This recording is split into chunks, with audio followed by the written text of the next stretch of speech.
Here we go. Welcome back to another fun Friday night with the hockey coach, Coach Frenchy, directly for the beautiful country of Thailand on amazing, great Friday night, August 22nd, 2025. I believe we are 46 days before the beginning of a hockey return and action. And I'm glad to see all of you to be ready for the weekend. Maybe you just get out of the happy hour somewhere around the world and you are ready to rock. And the weekend is getting close to be the almost the end of the all the summertime in front of us. The kids are returning on the school during a couple of the last couple of days. Some is going to be next week. Some will be the following week. The Labor Day is right here in front of us. And when we hit the Labor Day, this is where we turn on the switch for the upcoming season. First of all, for the channel, we want to turn the 6th anniversary of the channel, the beginning of the 6th season at the Hockey Nation, September 2nd, the day after the Labor Day. And then I'm going to, of course, bring all the different things going happening for the upcoming season at the Hockey Nation. Wednesday night, September 3rd, Marco and Frank going to be with us to present the prediction of the Montreal Canadiens. We're going to overview everything for the Montreal Canadiens. Don't miss that show, September 3rd, 2025, Wednesday night with Marco Darabi. We're going to return in next season for another year with us. We expect Inartab to be back with us, talking about Inartab. We wish the best for him. Of course, we're going to do the same for Luciano Graziano. Luciano and did not see him for the last couple of weeks now. Hopefully, everything is get better for him. Hopefully, he will return with us at some point. So, welcome everybody. Thanks to be a part of the show. We have Billy already back and out for Nova Scotia. Thanks to see you, my friend. We have, of course, Constant back in the house. I think he's in Ireland, I believe, or that area. I'm always messed up with his location, but I think he is. I think for him, it's difficult to be with us during the summer because he work during the morning and then the night he go to bed late. When we are live, I think it's 2, 3 o'clock in the morning over there. So it's not easy for him, but glad to see you, my friend, the Friday night. This is the night we can see you with us. Up in the Blues, back in the house. Welcome back, Up in the Blues. I remember you a couple of weeks ago. I think it was the night where Jim was with us, or maybe not, but I could be wrong. But welcome back in the house. Isaac Lebro already with a couple of news around the NHL is also in the house. Audrey is about what? A couple of days before the beginning of the high school, the New York, New Jersey area. And we got, of course, Roger Bouchard is in the house with us. Don't forget, guys, to click on the likes and subscribe at the Hockey Nation Live Show. And like we do every Friday night, it's an open door. It's a place where you have a barbecue outside. You have the Billy Bar. You can step there to pick up whatever the drink you want to be. You have no template. We go with the flow. We can take any direction.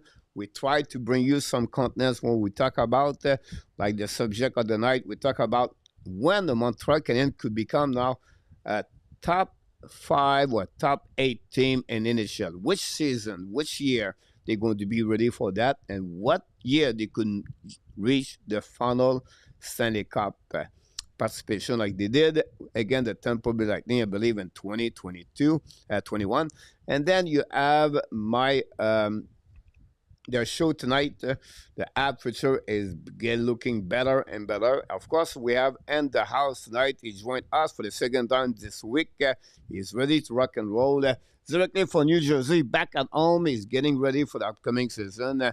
Is the man knows everything about sport, most in the WWE and the hockey. And I'm glad to work with him again tonight. Mr. Jim Biringer is in the house tonight.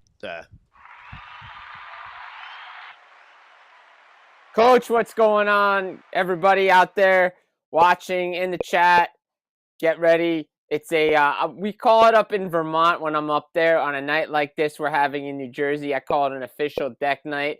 You want to be outside, just lounging around, great temperatures, just be out there, just chilling, relaxing, and enjoying the outdoors. It's good to be here again. It was my idea the other night when I was on because there was a topic we wanted to get to that we didn't get to cover, and I wanted to come back, give my 2 cents. And I always love coming on to Hockey Nation here with you, Coach, and seeing the great fans because they always bring the hard hitting questions, and I love it. That's great to hear you hear that, and glad to have you aboard again. Weather compare Vermont and New Jersey. I like the weather in Vermont better because the nights around this time in August can get cool. They can get like into the 40s and 50s in Fahrenheit. New Jersey's still a little bit warmer. But in the summer they both get hot. It surprisingly because it's just the way the weather is in the sun. But I love it. I love both spots, and Vermont's my little summer getaway. Awesome to hear that, Mr. A2. Prepare the dinner. Have a great dinner, Mr. A2. Pete Martin knocked the door. Welcome back, Pete Martin. The man, after everything about the Montreal Canadiens, you are the New Jersey Devils right now, but what's going on around the New Jersey Devils? Anything, or you expect something could happen before the beginning of the season for the Devils? I mean, I think like we talked about the other night, I think the big thing is the Luke Hughes extension, when that's going to get done. Are they going to move out money?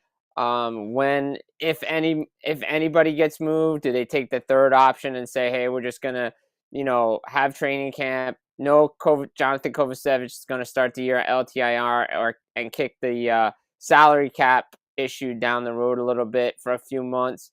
But I think the big thing, like, and we'll get to it in a little bit about we've seen some RFAs starting to sign now. That's the big thing in Devil Land is, when's Luke Hughes going to sign his extension? We have the extension for Luke Hughes, honestly, which could happen the next couple of days or couple of weeks before the season starts. What do you expect, um, like bridge contract long term? What will be the amount come with the salary cap for Luke Hughes? I think what I've heard is, I think the Devils want to get a longer term deal, like 7-8 year deal. I think Luke Hughes wants to get a longer term deal too, but the agent could be pushing for a shorter term deal. What I've heard is ranged anywhere between 7 million.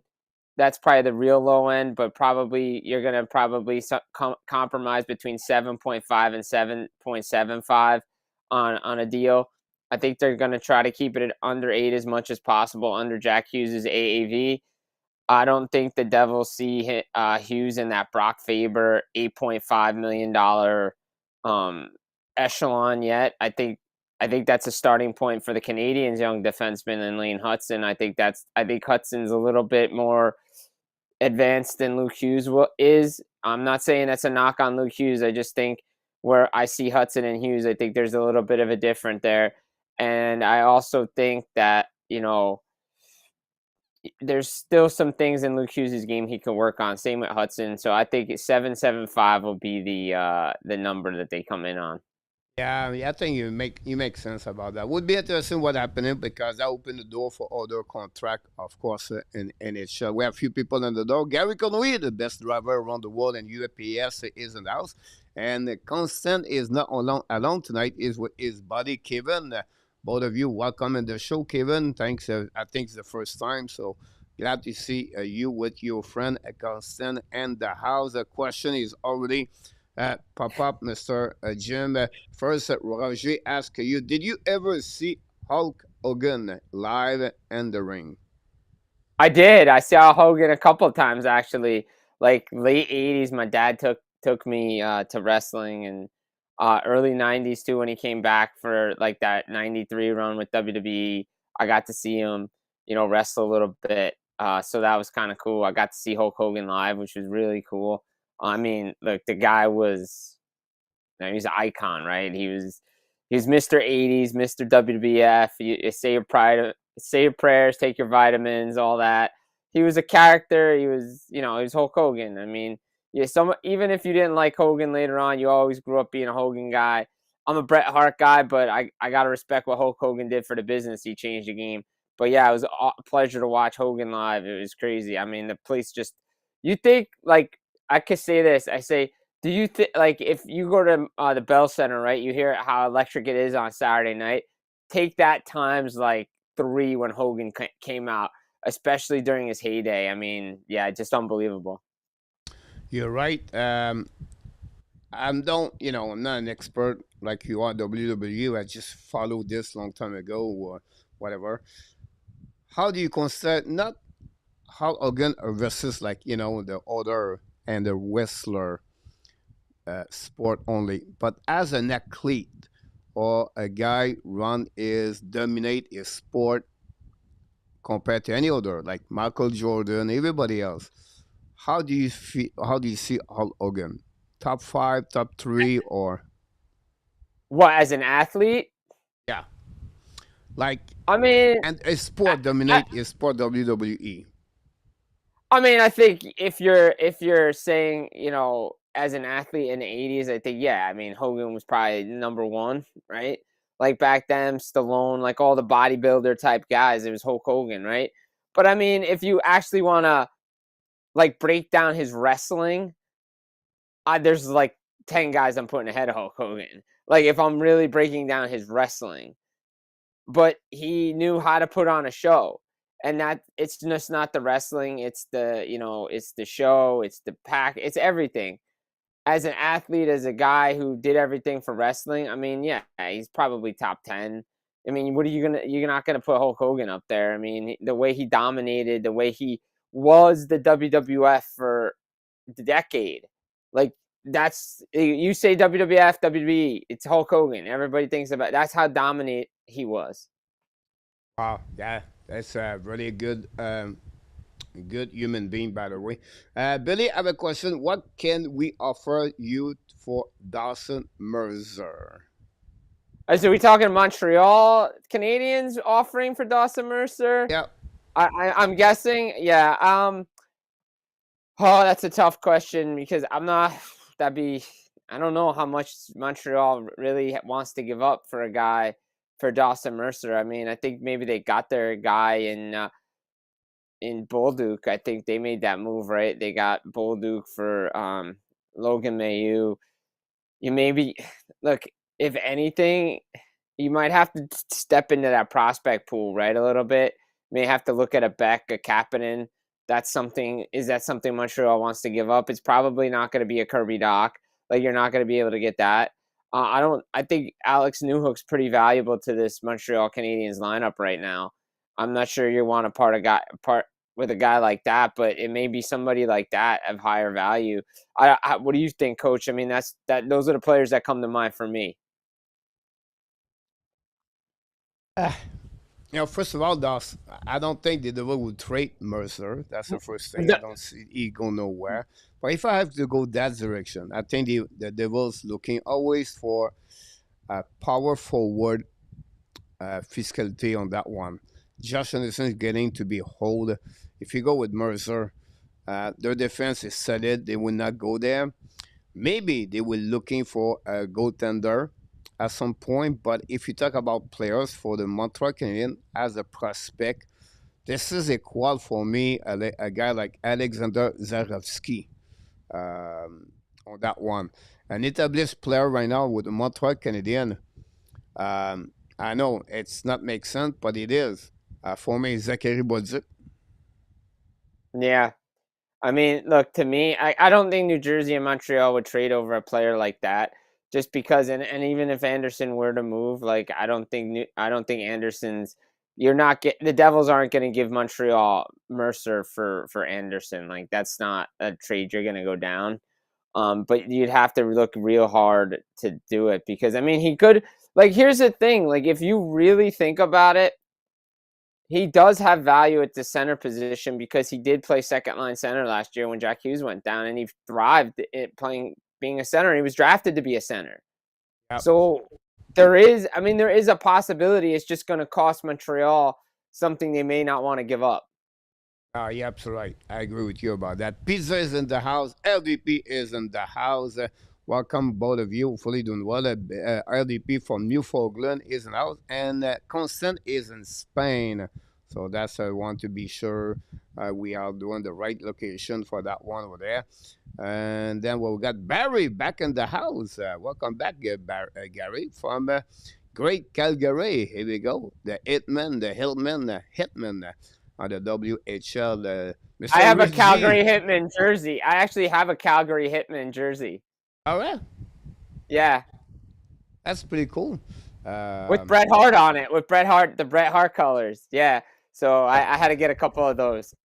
That's awesome. Reggie back in the house. Where are you, Reggie? Hopefully doing well. Glad to see you around, Reggie. Really busy. Mr. Mark Elliott is in the house. He talked about the Jean Ferré.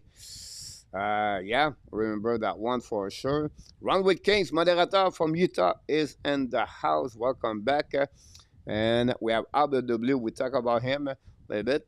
Um, he think LDP he will give a new hook for a first and second round. Gotta keep him for Mercer, honestly. Yeah, I know. Yeah, Butch you got to Bouchard keep is them. in the house tonight. Welcome back, Butch. Thanks to be with us, watching the Comedy de Montreal. Billy is in the house. Going to look about the NHL news, if you don't mind. Anybody have a question, guys? You can ask. I'm going to follow up everything. The Minnesota, we talked about this, I believe, Wednesday, but I know I talked about this yesterday with Ross. By the way, guys, Ross have a great night with us yesterday. Great guy, by the way, like a Jim. And I can wait to see Ross again in the Hockey Nation. But Minnesota announced that they signed Marco Rossi a 3 year deal at $5 million. We know Rosie was a trade rumor almost the last 2 months in the NHL, but that's happening many times at the young prospect. They keep those kids, and that's happening for the Minnesota Wild. Yeah, no, it's good contract. I think Rossi was trying to get us like a little bit longer term deal, maybe a 5, 6 year deal out of it because he wanted a little bit more stability. But 5 million is really good because when he comes out of his final year, because he'll still be RFA at the end of this contract because he'll be 26. His qualifying offer is I believe is 6 million in final year of his deal because he goes from 4, 5, 6 in year 3. It may not even get to that. They may sign him an extension before that, but I think the fact of the matter is he said there were some things that needed to be worked out with him and his agent. They finally came to an agreement. They came to the bridge deal, and I think everybody expected a bridge deal. But what's interesting is listening to Bill Guerin talk about how he's like one of the guys you need. You know, he hasn't scratched the surface yet. And this was the thing that stood out to me is Bill Guerin believes that he is a second line center, which begs the question is if John Hines doesn't use him properly, what is going to happen to the head coach? You're right. Look, first of all, this could give them a bunch 1 and 2 with the Erickson AK. I think this is good news for the Wild. They would just satisfy their top six with the Wild. This is a team I think we don't give enough credit. I don't know why, but this is a team like Erickson, Matthew Boldy, I think is one of the best young prospect in Uh huh. NHL. You know, for Yeah, them. he is. I And love Boldy. I love Boldy. But here's the thing with Rossi. He went on a tear last year because Kaprizov was hurt. Boldy was hurt at times. Eriksson Ek was hurt at times. Like he went on a tear for the Minnesota Wild to close the season. And he set career highs in goals, assists, and points. So the talent is there. you're absolutely about that. If you look about more deep, now they have two rookies coming with them. They played last season a bit old grain. This is another young prospect, and now they got Danila Yukov, and someone I think is going to be one of the still of the defensemen draft in 2024 23 is Zev Biom. Oh, Biom is love going him. to be dominate with the Denver Nuggets in NCAA. I think with Brock Faber, this is a two players are really young. They rebuild their D honestly, and this is a team with Gustafsson between the pair a great year last year. This is a team should return in the playoff. Yeah, absolutely. And think about this: if Kaprizov stay healthy, he's going to be in MVP conversation again. Because if he doesn't go down, I think he might have won the Hart Trophy last year. Yeah. Would be really a team to follow up for sure about this. Marco Larabil knocked the door. Welcome back, Marco. Thanks to be with us tonight. Glad to see you around. And then we have Roger ask a question. How will other teams change their strategy against Lane Hudson next season? Yeah, it's a great question because you look around it, like I compare like, the young players in NHL to the young players in especially quarterbacks in like the NFL because you you come onto the scene as a rookie, they don't have any film on you, right? They don't know what you're gonna do. They're gonna be a little bit more aggressive on Lane Hudson, especially in the defensive zone. They're not gonna allow him that space that he wants, but he's also gonna adjust to the league. But I also believe that he's put fear into the league too, especially on some of these defenses because of his speed, because of his skating, the way he can move the puck, the entries. It's similar to what Quinn Hughes has done. You're going to back off a lot of guys the way you skate the puck up the ice, similar to like a Scott Niedermayer type, right? But teams are going to be a little bit more aggressive. But he's going to, he's got to go through the strategy and the film and all that stuff. That's why I always say, yeah, these rookie quarterbacks are great in NFL. Okay, you did it for one season. Now you have to adjust to the league because the league is adjusting to you. And Lane Hudson will be fine with that. Yep, I agree with you. It will be very interesting. I think they will be a little bit more aggressive against him. They would try to hit him very quickly on the behind the goal line and make him a little bit more. But if you come like 1-to-1, face to face, it's not easy player to stop. I don't think so. They whatever they do, they will not do it. And on power play, it's very difficult to go around Lane Hudson. So they will be a little bit more careful to watch him more.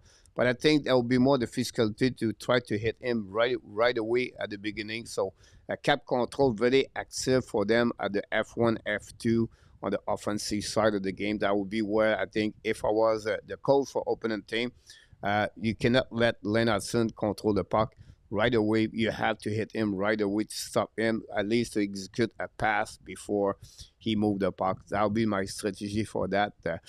We have a few people knock the door also. We have Gary Conway have a question before that.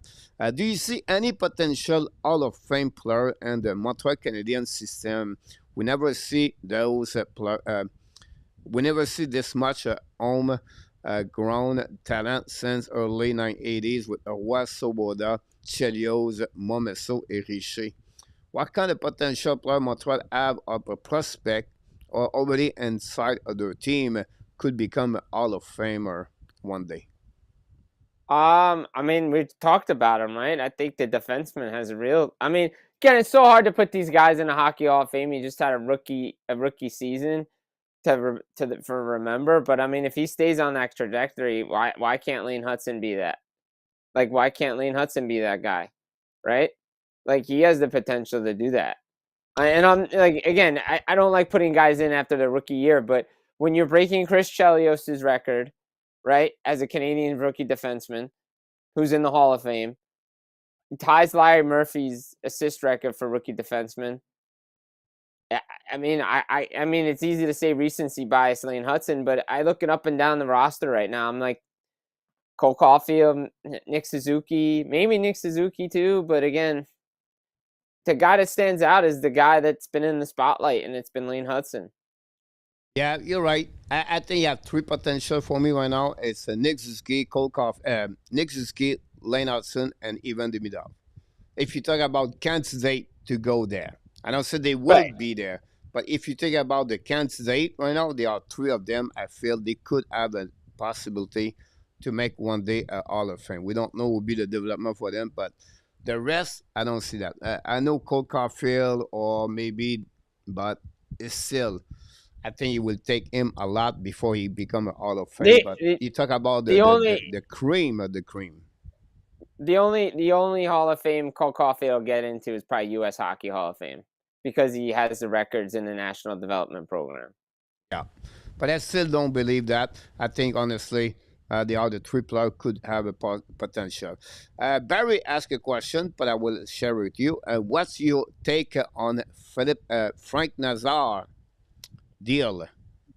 I think it's a good deal. I think there's so much high potential for Frank Nazar, right? He just got invited to U.S. camp, right? He's in one of the invitees. He's probably not going to make the team, but he's won gold medal for that team with the development team with the World Juniors. They got a lot of young potential there.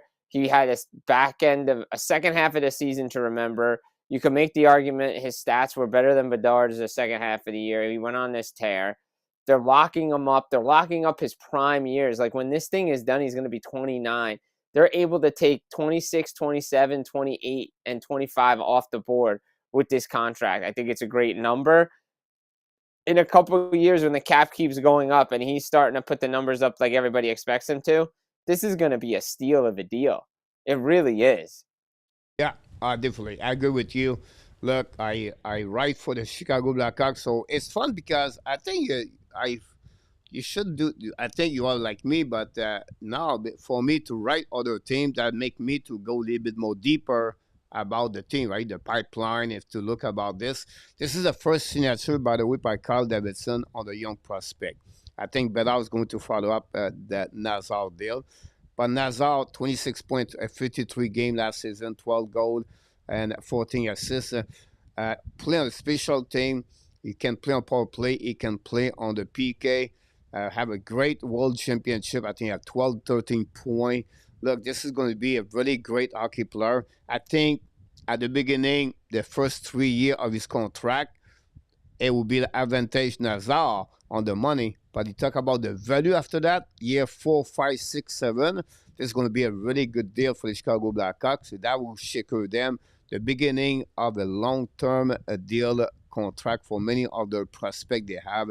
They are number 3, at least the top 5 best team in NHL with prospect with like the Montreal Canadiens. If Carl Davidson made the right move, Jim, I'm talking about the roster construction. He used a patient this year at the UFA. He tried to develop their own player right now. They gave a lot of percent for them. And this year they have about 5 or 6 going to join. Oliver Moore, Renzel is going to be there. Leshinov will be there. Korchinski should be back again at that team for full time. And you have already Nazar joined the party for the upcoming. And they have a Spencer Knight between the parts. This Chicago Blackhawks, yes, they're going to be at the bottom. They're going to draft another great NHL draft next season. That will increasing the prospect they have. Plus already with Anton Frondel draft last year. This is a team slowly populated, doing the right things. Again, patience is be the key for at least for 2 more years before they see a bit more the fruit of their sacrifice they did a couple years ago to let go Debrincat, Kobidak, and many others. So this is going to be a very interesting to follow up in the next 3-4 years, the Chicago Blackhawks. Yeah, they're gonna be on a great trajectory finally, right? Like it took some years. This is what happens when you win. You pay the price for winning. And I think that they're still behind Anaheim. They're still behind San Jose. They're definitely still behind San Jose. But if they can get the right pieces around Bedard and they have that young prospect pool to come up with them and they can grow together, Chicago will be a good team in a few years. Exactly. I like the defense. Compared to Yeah. the San Jose, it's that happened with Anaheim Ducks. Anaheim Ducks have a good defenseman. The Chicago build the defenseman side more. The San Jose, this is the missing piece of the puzzle. Will be interesting. We have 2 questions for Minnesota Wild. The first for Marco. Talk about Jesper Wallstedt. Is it the year right now he going to crack the NHL? He's going to make his own name in the NHL. We know Wallstedt is a first-round pick a couple of years ago, the same year like Sebastian Cossa. He signed a new deal at $2.2 million now.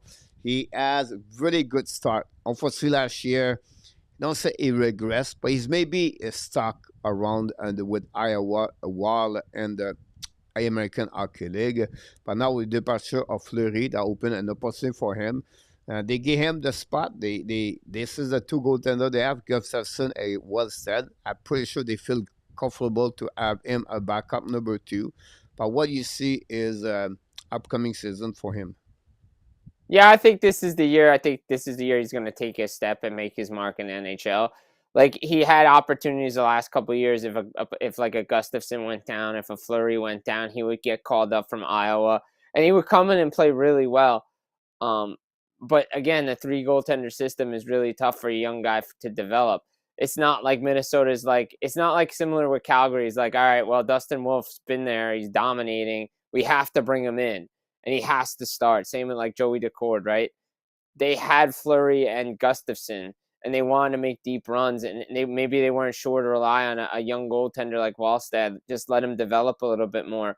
He's ready for the National Hockey League, and you know what? I wouldn't be shocked, if he plays really well, that we're saying Wallstedt's going to be the starter moving forward in Minnesota, because I think that's what they drafted him to be. You're right. Look, he did so good with the World Championship. Was is the future was bright for him, but the goalie guys, it take time. It take time, and you can see what happening with Kosa. You can see what happening with Askarov, and this is those players that take 4, 5, 6 years before they join the NHL, and we'll see. But this is going to be really a player to watch for upcoming year for the Minnesota Wild. Pete Martin have a question. It came yesterday for Ross also.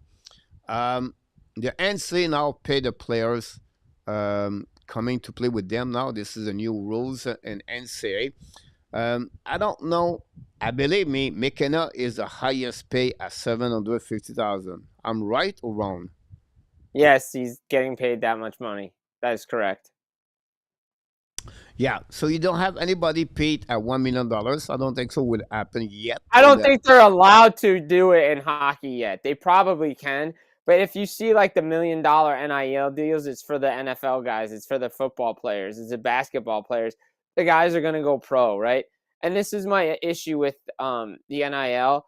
And the fact of the matter is that the National Hockey League and the rules have to be changed. And the fact of the matter is these players are getting paid to go to school. If you sign your entry level deal and you're not ready to play in the National Hockey League, there's only you. The issue is if you sign an entry level deal as a junior player, like if you're 18, you can go back to junior, right? But if once you sign your entry level deal, the NCAA recognizes you now as a professional and you cannot go back to college, which to me is hypocritical because these kids are getting paid all this money by NIL for people to be like, come and play for us, which is not what NIL was supposed to be used for. It was name, image, and likeness. Basically, you could sell yourself to go get sponsors and stuff like that. It wasn't pay for play, and that's what it's turned into. And if that's the way it's going to go, why can't a kid sign his entry-level deal at 18 or 17, go to school for a year or two? You're still under control. I understand the rules with the AHL and all that stuff, but if they're not allowed to play in the AHL until they're 19, 20 anyway, what's a year of college going to matter? Yeah, you're right, of course. But this will be, again, a new adventure start this year with that. I think it will take some time to adjustment with the next 2, 3 years to impact the CHL, the UCHL, and of course the NCAA. Roy is in Dallas tonight. Welcome back, Roy. Thanks to be with our Canadian Larry Show. Marco, ask you, how impactful will Kachuk been out until January be for the Panthers? Was one of the news that we got tonight for this one. Um, it would be out for a few months. Will be for the Panthers. Yeah, I mean, look, it's definitely a big loss, right? Everybody knows what Matthew Tkachuk brings in that lineup, right? But they didn't really miss a beat last year when he went down, right?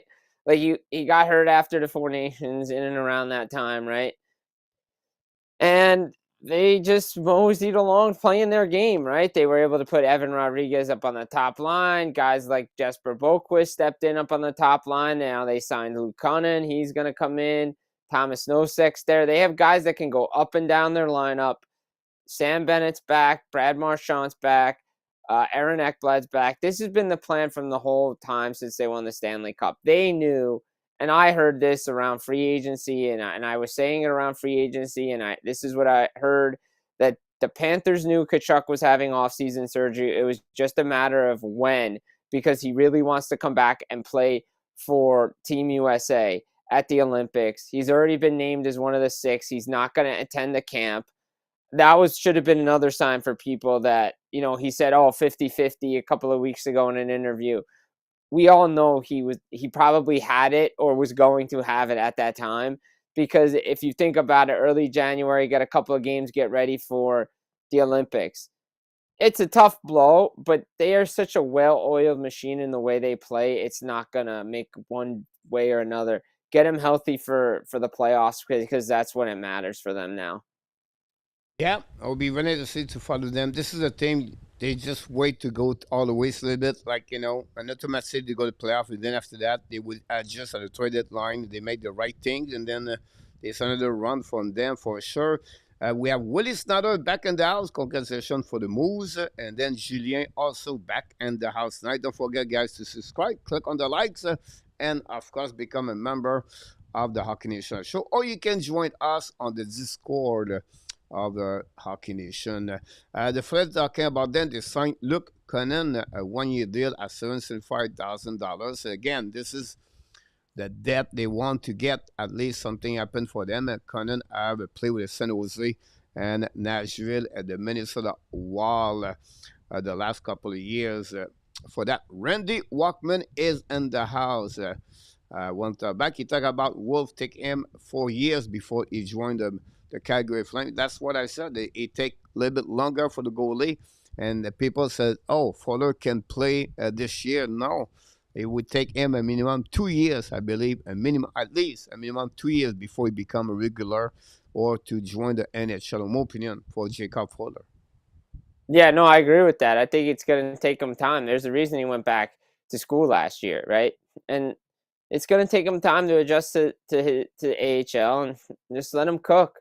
Go let him develop. Let these guys develop because he's your future. He could be the guy that could bring you to where you want to go, right? When this team's really there to contend, that could be your guy, right? And you want that. And yeah, it takes goalies a long time, right? Not everybody's Brodeur, Wah, Hasek, all those guys, Vasilevsky. Like there's a cream of the crop that come in, but even those guys played someplace for a little bit and honed their game. You're right. No, you're right about that. We have Mr. Dan Asham Colette from Winnipeg in the house tonight. Welcome back, Dan. Hopefully you're doing well. Glad to see you. PS knock the door also. A2 mentioned maybe Caulfield could join the Hall of Fame. It's I not disagree with you. Yeah, like I said, you can talk about Hudson Demidov and Suzuki example. It would take it's just like, in my opinion, it's a little bit harder for a prototype or Caulfield. He will have to produce 500 goals in NHL. And so many winger, like you talk about, it's fun other winger. It's a long shot for Cole Caulfield, but you never know how he's going to respond. Anyway, I'm looking for the upcoming year for Cole Caulfield, what he's going to do. If he can, when he's going to get the 40 goals of one season, sent the last time happened in Montreal. Vincent Lafos. Question for Jim from Willie. When will the Devils exit 16W and win another cup? So the reference to exit 16W, I get the reference because that was their old exit off the turnpike where they used to play in the Meadowlands. And God, I miss that building. It's gonna be a few years for the New Jersey Devils, unfortunately, right? Like they have the goaltending, right? They'll probably try to extend Jacob Markstrom. They believe what they have. They're building stuff. They have their D, but they're still missing a piece up front, and they got to start playing the right way in the playoffs. And it's going to be tough. They got to get past a team like Carolina. They're going to have to get past the Washingtons, the Rangers in that first round. And then when you play like a team like Florida or a Toronto or Tampa in a crossover, whoever it is, you're going to have to play a certain way for 4 rounds to win the cup. And you can't take nights off. And I think they're still learning those lessons, unfortunately, for me. Now, you're right. PS asks you, will the New Jersey Devils win the cup before Montreal?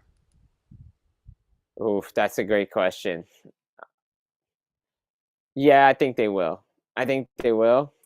But again, the timelines, right, for both teams, right? Montreal's coming. They're up and coming right now. They've been to a final in 2021. Devils' last final was 2012. Montreal's had a kind of a little bit of, down years, but, they're building things the right way, similar to how, Jeff Gorton built the Rangers, how Tom Fitzgerald built the Devils. maybe they intersect in the playoffs, and we'll find out, right? But I think if I had to look at the teams, I would say New Jersey before Montreal because again, the goaltending. I think the Devils' goaltending could win them in playoffs. I'm not sure if Sam Montembeault's a guy that's going to get you deep. Yeah, I agree with you about that for sure. Um, it's just like they miss they miss a couple of pieces of the puzzle to get that level for me. Yeah, Like to join the final four, it's going to be hard. I think they will need to sacrifice one or two players they have on the defenseman to get more. They always looking for. They remind me a lot of the others at some point. When I said that, that said like the the others patch up. The Toronto Maple Leafs for years behind Tavares and the four core. They bring players under, but they cannot find a way to go. This is what I feel about the Devils right now. They have a really good players like Mercer. We talked about this early. Hughes, Pratt, Shire, Meyer, right? But then you go on the third line for line. This is where they need to build better, and they have those kind of young prospects. They coming with physicality for checking, and they bring some specific role. And I think that they have a Tatar, they have at some point Bastion, Woods, and then now they try to patch up with Connor Brown, and this is going to be a really interesting team to follow up. But that's still missing. I think they missed one or two puzzles to take them for the next level. Talk about the same level like Colorado, Vegas, and those big teams in the NHL. I think this is what I feel about the Devils right now. no, and I saw a comment from Marco. I agree with that. They're a little soft and they're a little small up front too. Like they remind me of the Canadiens years ago when they were building us. Like their offense and their forwards are small. Like, but he sure is a guy you're going to want to win with. Like that's a guy that you could build a team around, a center around, right? They're Yeah. still missing something up front, right? Like they're just still missing extra pieces. And yeah, they're soft. They don't have the depth that they need. They're still looking for a couple of things, but they also miss a Tyler Toffoli, right? They're still missing a goal scorer. So yeah, it's going to take some time. You're right about that. I agree about this. We have a TH knock the door. Welcome back, TH. Thanks to see you. A2 mentioned that. I don't know. I think he knows this, A2. Do you never see Edouard Carpentier et Dino Bravo, two wrestlers in Montreal? Did I ever see wrestling in Montreal? Well, if you know Uh, them, like if you know the history of the wrestling in Montreal with the Edouard Rougeau Carpentier brothers. et Dino Yeah. Bravo. Yeah, I mean, I've heard them Rougeau brothers out of Montreal. Like I've heard about the Montreal territory. Like who did they wanted that Hogan was supposed to go up to the Montreal territory one time, but I think he was supposed to fight one of the Rougeau brothers or whoever the champion was up there, and he was supposed to lose, and he didn't like. He's like, doesn't work for me, brother. So he decided to bail on that. But I think Dino Bravo, A2, So it was maybe more Dino like me. I Bravo. think he was It was international. I think he did more at Montreal. He go to the more like international. He did on the, I don't know the time is WW whatever it was, but I think Bravo Yeah, it was he like hit that late one. '80s for Dino. Dino Bravo was late '80s. Right? Yeah. It's Walk Up and See. This is another story. Yeah, I don't think so. He go that direction. But Edouard Carpentier was really good on the 70s. This is a time I know the wrestling with the Johnny, with the Rougeau brother and the Mike Doug Vachon and everybody else. Mad Dog 82 Vachon, yeah, I know Mad Dog for Vachon. that one. Yeah, Mac Elliott, Panthers have a very taxing style of the play, and have played a lot of the game in the last 3 years. Do you think it will catch up them? it may catch up to him like it caught up to the Lightning. However, they have a slight advantage. There's the thing called the Olympic break this year. Half their team's not going to be playing, right? Yeah, Barkov will play. Lundell's going to play. Kachuk will play. We don't know if Seth Jones is playing, but most of their team isn't playing, right? Bennett will play. Reinhardt, like those guys will play, right? Their top guys are going to be taxed because of this stuff. But watch at the back end of the season, like they did this year. If they're in playoff contention, they're pretty secure for third. Some guys will take nights off, right? That's where the load management's going to start to come in for the Florida Panthers, right? But the guys that are at the bottom of the lineup are going to have a nice 2 weeks off to get refreshed, so they can play that style that they need to win later on in the playoffs. That's how I see it, because look, Tampa didn't really have a night couple. They had their long runs, and it was like they just rolled right in. There wasn't a lot of time off. It feels like the Panthers have a little bit more time off to recover, but eventually it will catch up. As on the playoff, they have a kind of story about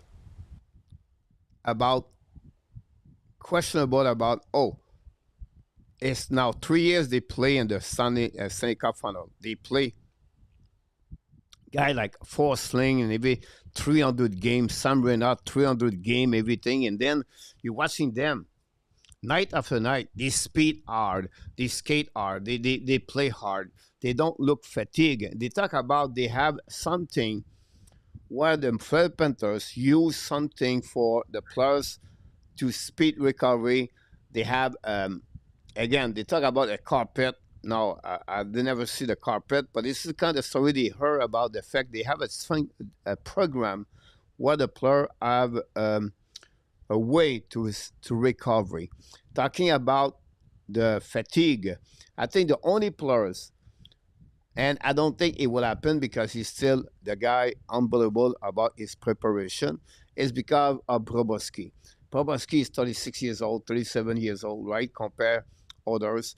But this is the only one where he played a key major on the Stanley Cup race as a goaltender. He said Brett Marchand, yes. But Marchand, he can play on the third line. He's older. But for me, it's really Broboski. I think this is where I believe, because if happens something to Broboski, this is a team is going to be very difficult after that to get another cup. That's Yeah, the key. and then you watch it right during the Stanley Cup final, the practice, right? He doesn't practice the day before games. That's his day off. He gets his morning skate in, and then he's ready to go. That's what he's doing. Yeah, And he's just so relaxed, and he knows what to do. His preparation is there, and they have Daniil Tarasov coming.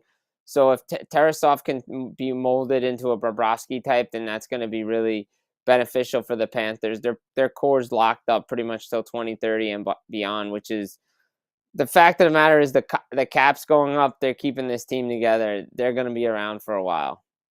I agree with you.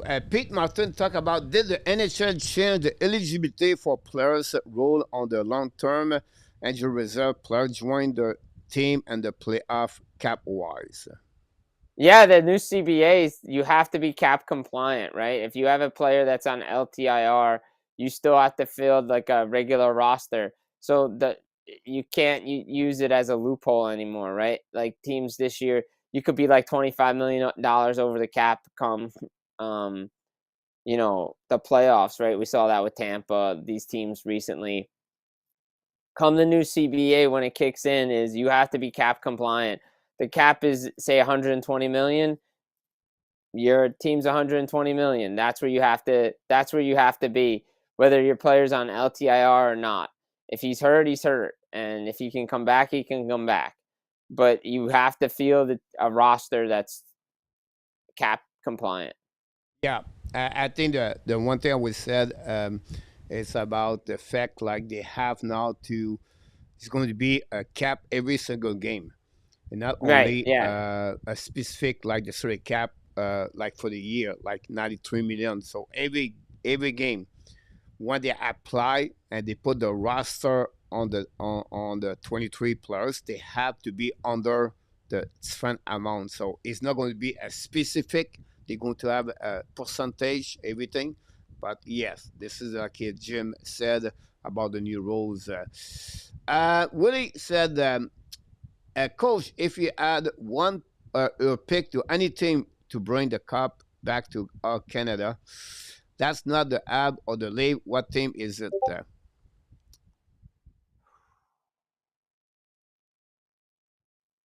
I might go out west.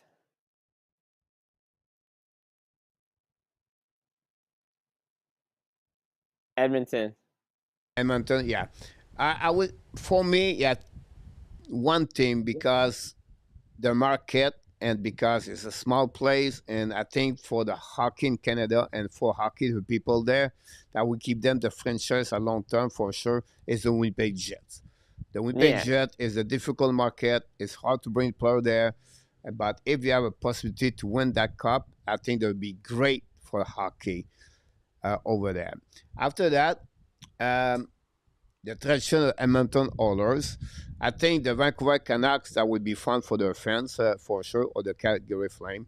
Um, I would not like it, but Ottawa Senator is another market if they get that one, the W for that one. But we'll see what could happen. Gilles the Fish Poisson and Killer Kowalski, the Iron Shrek, Sheck, Oh, all the the Iron Sheik, yeah.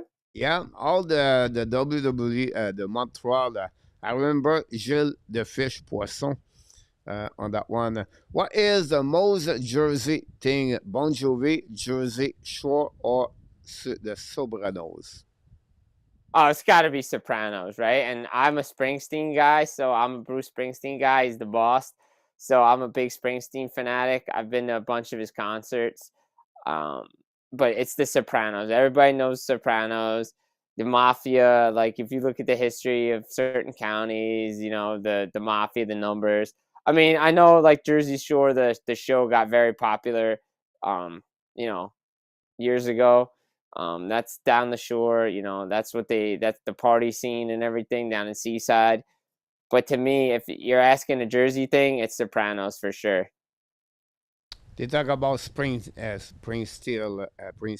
and the chat about that. They look like But Willie, you are from New Jersey on that one. Marco would go with Ottawa on that one. Old school wrestler was so good about that. What the old school? You talk about this a too, but if you talk about the old time, what we have one specific wrestler come on your mind? Like this is like this was fun to watch. Was like uh, a wrestler where you said I like him. Like like I watched NASCAR example, right? Other sport I'm not familiar or I'm not a yeah. guy like every weekend watching them. But you can talk about sport on this different sport. I always someone I'm connected with that sport, right? And it could be Andre Agassi example. For me in golf, yes, Tiger Woods, but it was Fred Couples. Couple. I can go like the way like this, right? But if you have wrestler where you said, "Hey, I'm connected with that wrestler. I like him a lot." Who it would be? I mean, if we're going old school, I would probably say Macho Man Randy Savage. I mean, to me, it connected with him right away. I thought he was as popular as Hulk Hogan was. Like to me, I think that was a guy for me that you could watch him and just the charisma, the promos, everything like that, like the outfits. Um, Intercontinental champion, had the great had the great match with Ricky Steamboat at WrestleMania 3. Had great matches up and down the card. Like to me, that's a guy that it seems like they try to poo-poo his history and at the like at the level he was at. You always hear about Hogan and the Warrior, but you gotta put Savage up there for me. And like I said, I'm a big Bret Hart guy. That was later on when because the singles run didn't really start till the '90s anyway. So for me, like Brett to me is been that guy. Like he feels so underrated. Like once he became a single superstar, he was awesome. Like I'm a big Bret Hart guy. I like it, but like I said, if you're staying old school, like you say, talk about Macho Man. You could talk about Mr. Perfect, Kurt Hennig. You could talk about Greg the Hammer Valentine. You could talk about Honky Tonk Man. Go to the NWA territories like Ric Flair's Magnum TA. You talk about Art Anderson, the Horseman, like all those Dusty Rhodes, right? Dusty Rhodes, the American Dream. So like a lot of guys like that. You grew up, the Dynamite Kid, right? Like the Bulldogs, just so many good old school wrestlers. Yeah, someone talk about the Superfly. Hold on, A to talk about the Superfly Snooker. Snuka, yeah, he did that. He had this big splash off the cage at Madison Square Garden. Okay, glad to see that. Like I said, this is all of my all my knowledge about wrestler. You talk about those kind of players already like that, but glad to see that. We have almost like 1 hour already, so I'm going to give you the first start bench a cut, Mr. Jim. Here we go. You have to start only one player. You have to sit one player, and then you have to cut one of the three defensemen. Drew Doughty, Shea Weber, and Duncan Keith.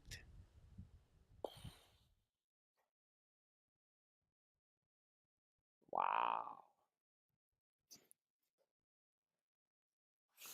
Okay.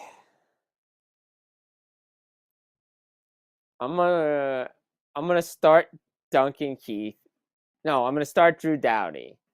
I've watched Doughty play. I like Keith, but I think they're kind of similar style, similar player. I like the way Doughty plays. Like I just the way I think the thing is the way you have it set up. I think that this is like the first thing that comes into my head because It was not set up that way, but I can understand your that's point the of view way. about that one over Like there. But it just comes into my. It came into my head, and I'm like, I would kind of be honest. Like this is the kind of lineup I would have because like Weber to me, that bomb from the blue line is big physical guy. Like I never forget what he did with Henrik Zetterberg during the one playoffs when Detroit was still in the Western Conference. He went WWE, um, you know, he headbutt, right in the turnbuckle, right? He bashed his head right into the glass.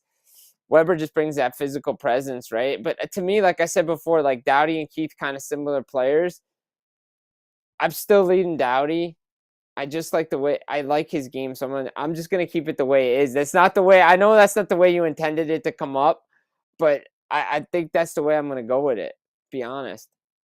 yeah, not a bad choice, honestly. Welcome, Mr. Maurice Robillard. Maurice is a great play guitar, musician. Uh, this is really interesting decision right there. There's always other prim. Yeah. Um, that's really close for me, Weber and Doughty. Like this is really really close. Um, I will go with Shea Weber because I think he has more aggressivity. We said that way. Um, Doughty is a little bit more a better skater at Weber, but when you think to build a team, you talk about 6'4" and then 230 pounds, and he play he is hammer the people around with his sure wood. I would take with Weber on that one over Doughty, but I would definitely sit Keith on that one. Whatsoever, I think Duncan Keith was a little bit underrated on the as a hockey player. He had a couple of great playoff with the Chicago Blackhawks. Um, I think because he Won played with MVP. Seabrook. Did he win Conn Smythe that one year? Yeah, yeah, yeah, 2015. Yeah. yeah, yeah, yeah. So this is not a difficult, not easy to go that one for sure. Uh, No. but this is, this is the way to do that. We had Svante. We can talk about Svante about the Montreal Canadiens for sure. But that will be one of them. We're going to go through that already.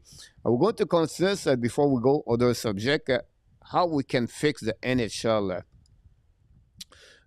We start this together, I believe, or with it was with you, Marco. I think it was with you, right? Or Marco, maybe I don't know. We were supposed to do it the other night. We kind of started discussing some topics towards the end of the show, but it was really you and Marco were gonna do it. We were supposed to do it, but we were just going all over the place like we always do. Okay. So we talk about the playoff. We talk about offsite on every goal review.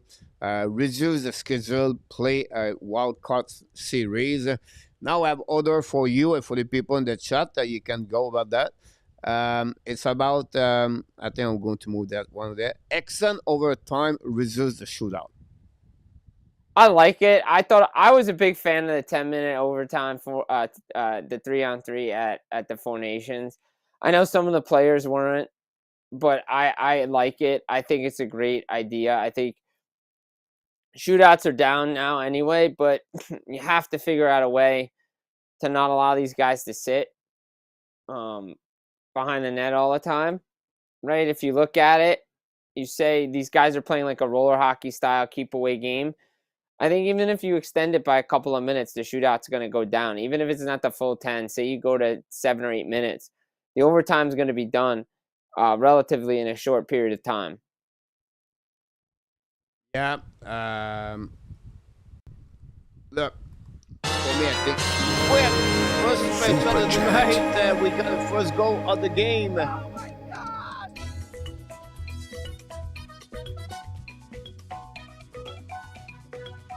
Billy the ball. Thank you.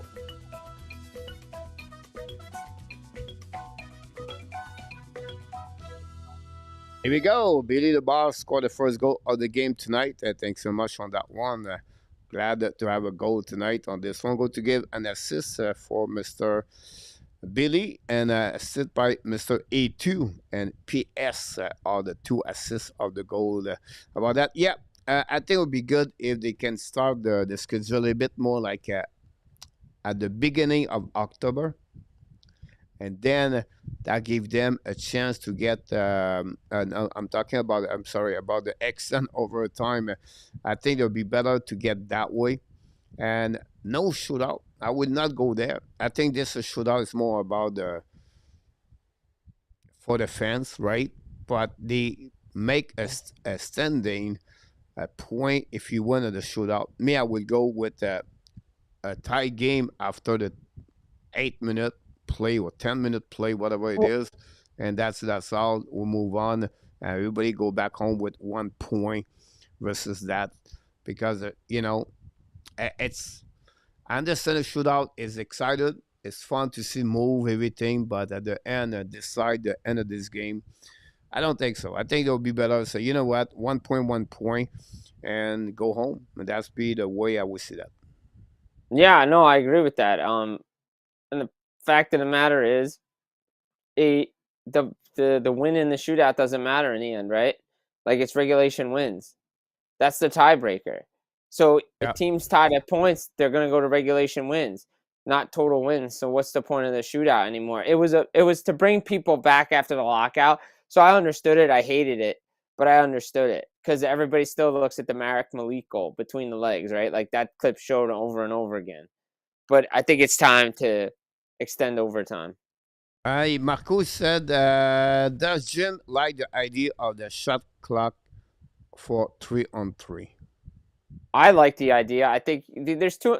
The issue is I also like I played roller hockey and ice hockey growing up, so I understand the 3-on-3 game. It's a puck possession game, but these guys hold on to it for way too long. Like they cycle and circle, and I get the game, but at some point, they're holding it for a minute, minute and a half, and the other team can't even get it. And the point of the 3-on-3 overtime was to be exciting and go up and down. I think like a 20, 30-second shot clock would actually be very valuable.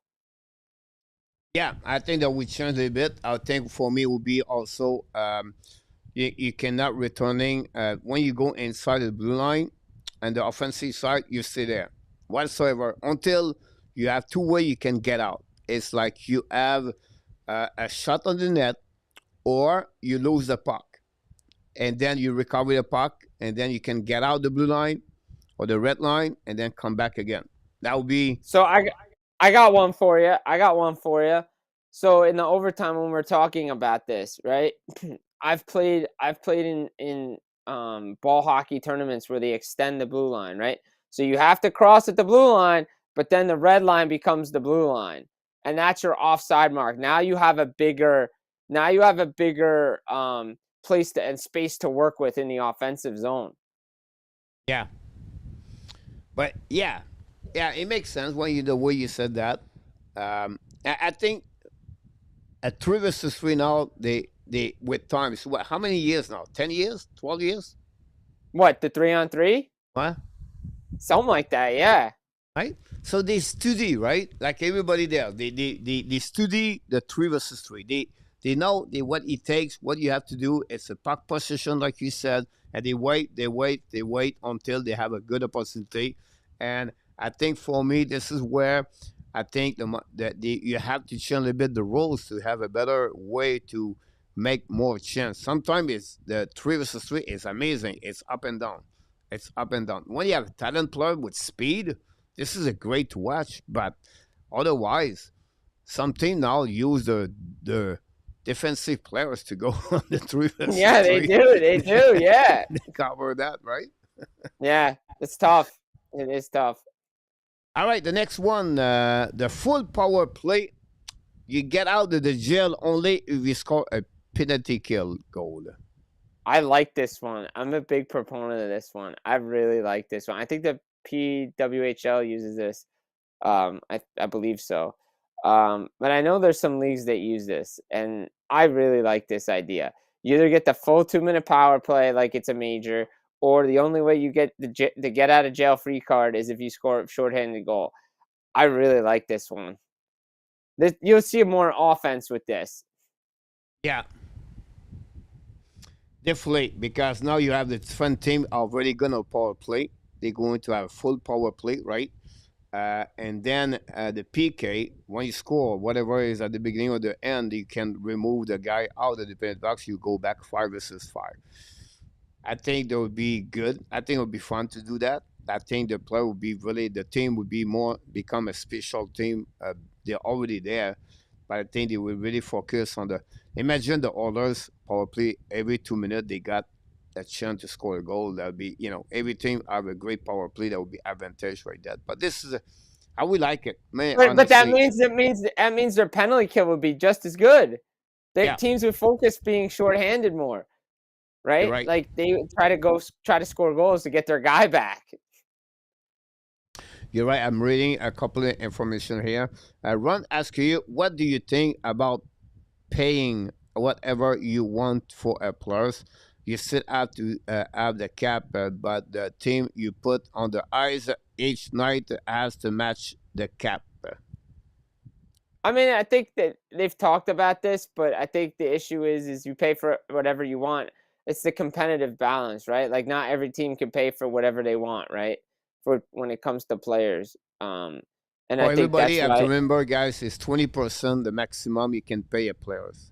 Right, exactly. So I mean, it would be really tough, right? And then is there a luxury tax? Like I was a big proponent of the luxury tax to help with the teams in the other markets, but again, you have to those teams have to use that money. I don't think it's gonna happen. They used to do that, right? Teams paid guys whatever they wanted, but there was no salary cap back in the '90s, and that's why there was a lockout. Yeah, Marco Larrabee talk about. By the way, guys, if you do the 2 minute power play, the difficulties about that is like all the power play, right? Like you have no goal penalty. So if you have 7 penalty per night per game, it's clockwise approximately 14 minutes. Yeah, Some player does not play on the special team, like not at all. Like example, um, on the penalty example, like Gallagher does not play example or whoever it is.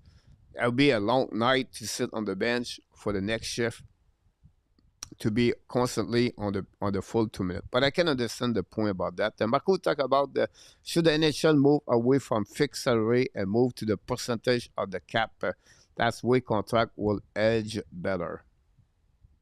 they kind of do that now, right? Like it is a fixed salary, but if you look at when they negotiate it as a percentage of the cap, right? Like with some of the contracts, like I always point to like the Henrik Lundqvist deal was like 10% or 12% of the cap. That's what you look at when it comes to. My apologies, I just had an itch. When it came to like Sisterkin and how guys are getting paid right now, the if you look at oh McDavid, he's gonna get say he gets like $18 million a season, right? Like that'll be close to trying to do rough math, like say just for numbers, it makes it easy. It's like 20% or whatever, or less than that. Uh, They kind of do it now when they negotiate the deals. I can understand where Marco's coming from. The contracts age better, but if you look at it percentage of the cap wise now, they kind of do it because that's how they get their AAV. Yeah. Again, We try to fix the NHL. We don't try to what happened. The NHL draft top three only 3 times. So it cannot be. It could be top five, by the way, but you cannot go back to back to back more at 3 times to be a top three NHL draft or a top five NHL draft. I agree with I disagree. like it. I agree. I think they kind of have that rule in there right now. Like no team can have the number one pick. Once you get the number one pick 2 years or something like that, you're not eligible to be back to get the number one pick for a while. I think top three makes sense too, right? Like that's how you get your teams that are really bad, or you only can move up X amount of spots with the draft lottery. But they already the rule they changed a couple of years ago. Like you can only win the lottery 2 times in the period of 5 years, and Yeah. that's something could consider that because at some point something could be there for 5 years straight and to be on the top three. Well, the Oilers, how many years the Oilers have number one picks in a row? But that's coming that rule of the top two right there for the Yeah. on that one. So yeah, I agree with that one with them. We have another one. I want to talk about this guy is and the DV blackout restriction. Like That's 100%. That has to end. Like, there's no reason for it now. Like, there's no reason for TV blackouts. I get it, but there's no reason for it. Like, if somebody's in New York and it's a national game and it's not a local market, you should be able to watch it on anything. talking about I agree with that part. I think it'll be smart. Fans pay a ton of money now to get those kind of the live stream, and it's getting guys the ESPN. Yesterday, I believe they launched that, or the 2 days ago. Yes, I don't know if you yes, read no, that. yesterday they launched the all new ESPN app. It's ridiculous. It's like $30 a month. It's got everything, but again, I'm not going to promote illegal streaming. I'm not going to say I don't promote it. People do whatever they want. But there are definitely ways around, certain apps. That's all I'm going to say. Yeah, it's I don't know 7,000 game or whatever it was. Like you can get every sport they produce. It's a combination of ESPN Plus in those channel they have. It's crazy. I think $29 per month. I believe it is. Yes, And they have other way too lower much. 19 something like that too for the light one. But think about this, it's going to be crazy. You can get this left and right. Yeah, it's crazy. But I think you have to end it because somebody should be able to watch their team wherever they are, no matter what. You're right. The next one, guy, is about the puck over the glass icing. I hate this rule, by the way. I hate this puck over glass rule. I understood it. Like, I get it. I understand why it's in there, but it's going to cost the team a Stanley Cup eventually.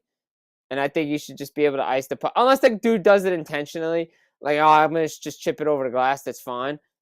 But, like, if you watch the replays, these dudes are getting pressured, And now I think you can review puck over glass if it hits the stick, if it hits a piece of glass or this or that. Like, before, you couldn't even review it. And there were misses big time. I agree with don't you. like this rule. I hate this rule. I think it should be decided like a referee call a penalty for slashing or hooking, whatever it is, right? Is a referee decision if he call it or not call it. On the puck, go outside of the glass. It could be the same thing, Jim, where he said, okay, if it's intentional by the players from the referee, he called it 2 minutes, and that's it. If not, it's icing. Yeah, icing, right? Like, that's it. Like, it's just it's gonna cost the team in a major point. Exactly. So that's another challenge. I understand that, but I think there will be simplify everything because sometimes it's ridiculous to see that.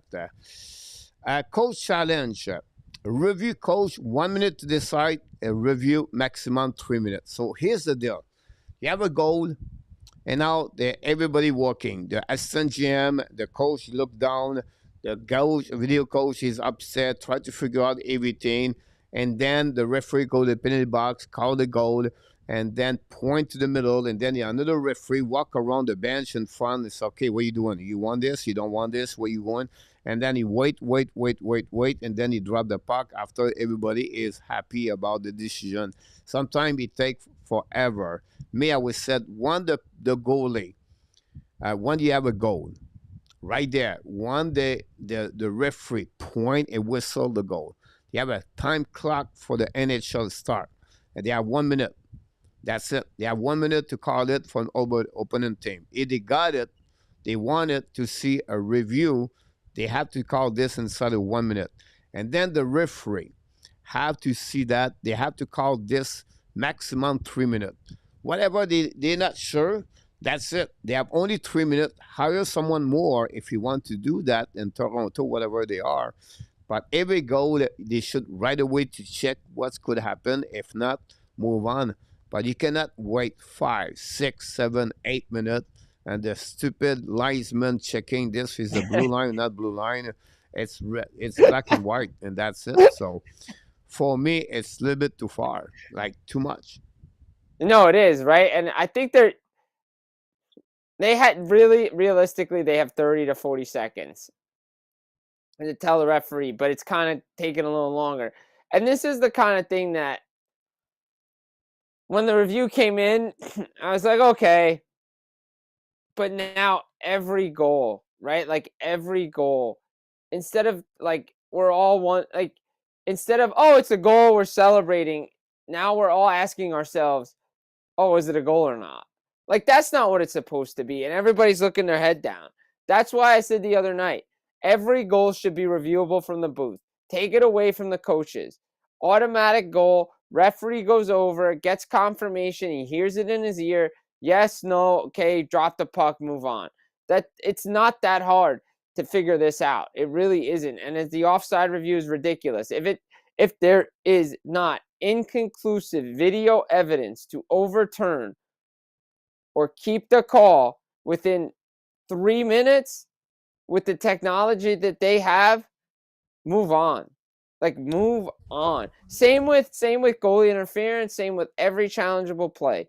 If you cannot determine that there was indisputable video evidence to overturn the call or keep the call within a certain amount of time, say 3 minutes, move on. You're right.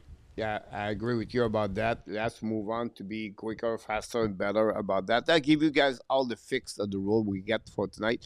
Like great comments in the chat by A2 and Mark Elliott, by the way. Great to read all of your information about that. If I said to you, Alexander Karmanov, what do you think? That feels like a Soviet player. Am I right on that? Yeah. What is Yeah. particular about that guy? I mean, it feels like a name from the past for me. It's just Russian just popped into my head. I don't know what it just. That's the first thing that came into my head. So he could become the first player at 7 foot play in NHL. Oh yeah, I just saw that story. I think it was in the Athletic, right? Yeah, he's now with Penn State, and I think it's Penn State and the NCAA. Yes. 7 foot and 260 pounds, I believe it is, and it could become that kind of player in NHL. That's something we're going to follow up him. We saw him like 4 or 5 years ago on the YouTube channel, everything like he was already, 6 foot at 12 years old, 11 years old. And now, for that kind of the size he is, and to get a good skater like he does, that's pretty amazing. So we have to wait the development, but guys, I need to remember Alexander Karmanov. I think. I mean, look, I think like everybody said, like Chara, the way like he was a big guy, he was like over 7 foot on skates, and the way he could move and everything. Like, I mean, he wasn't like a puck moving defenseman, but the reach that he had was something special. A2 mentioned him also in the chat. He's from Moldova. Yeah. Yeah. You're right about that, Maurice. Picker Kashara, yeah, that's the reason behind that. So this is kind of the players you're going to follow up for sure for the next couple of years to see if he can make it or not make it for the Yeah, we'll see NHL. what happens. We'll see what happens because some of these big guys don't make it in the end, and their skating is what is behind them. And this kid seems to have a lot of good things going for him.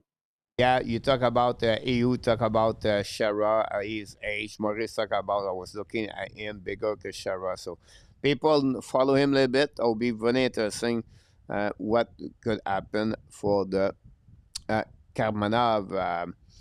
We have two things to go right now. We have the clash we can do. We can do with the Frenchy quiz for the first time for Mr.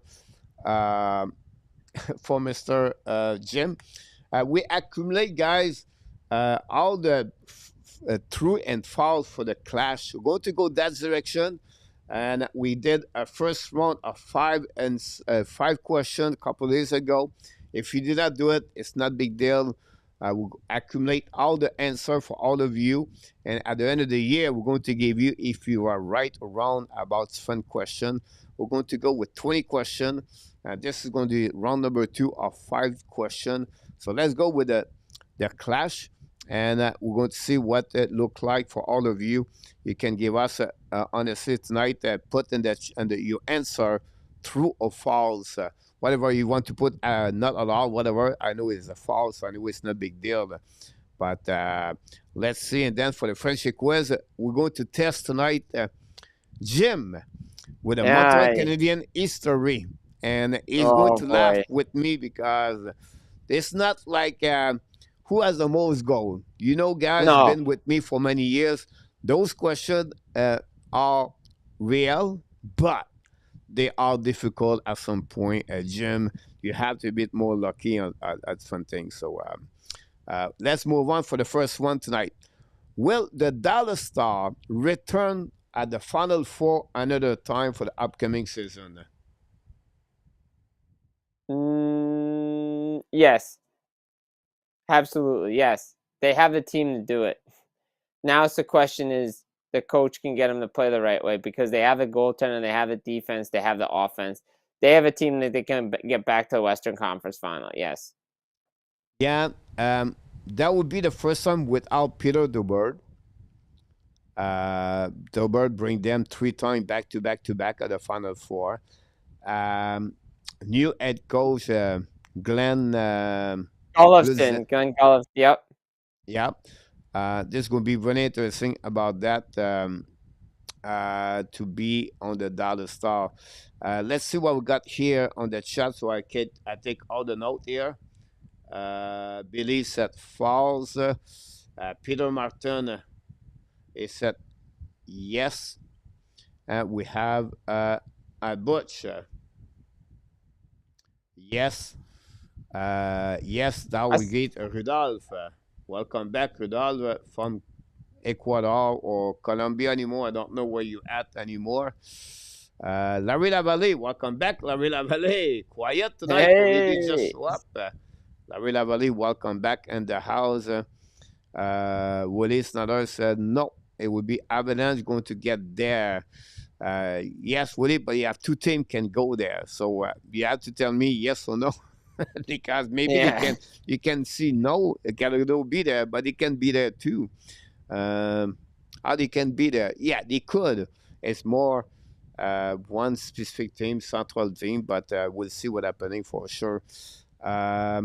Maurice, good show coach. Time for my nap. Have a good one, Maurice. Appreciate a lot. Let's move on. Number 2. The Oilers won the Pacific Division. Do you know the last time they won the division?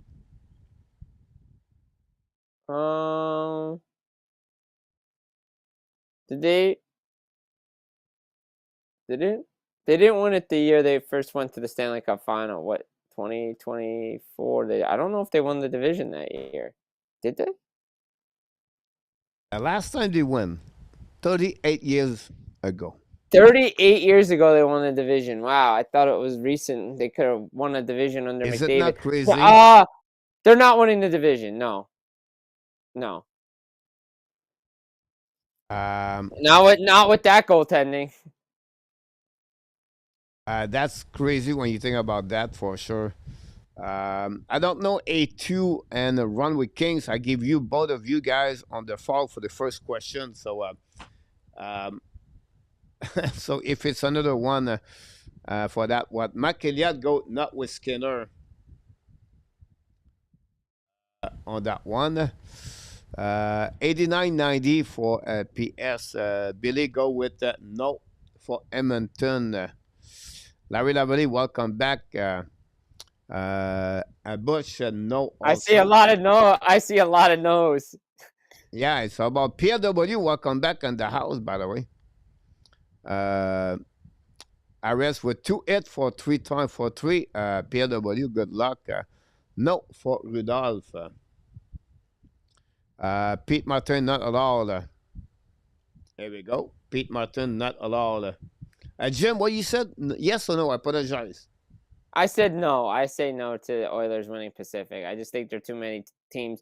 I think LA and Vegas could definitely make sure that doesn't happen.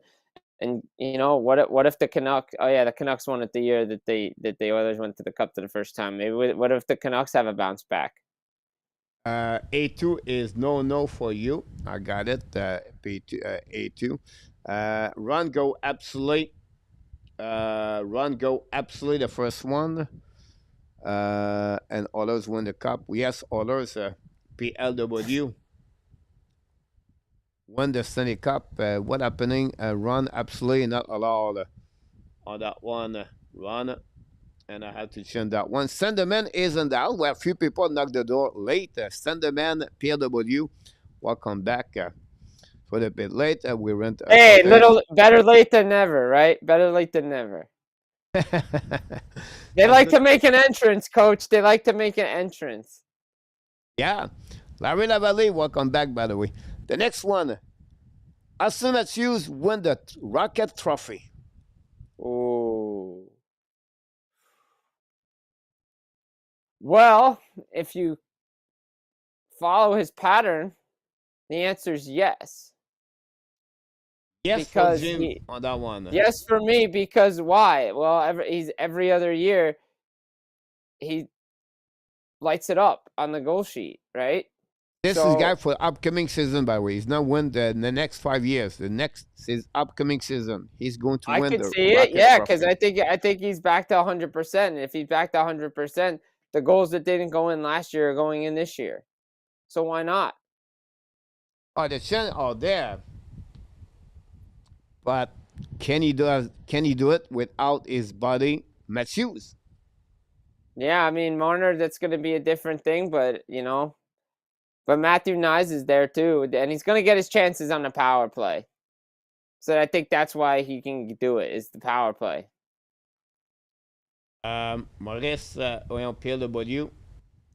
About that, Billy, no. For that one, Saint Matthews not allowed for Stand the Man. I like that. I like that tag name, Stand the Man. On that one, Rudolph, no. Also for Rudolph. Not many go on that one, not allowed for McElliott.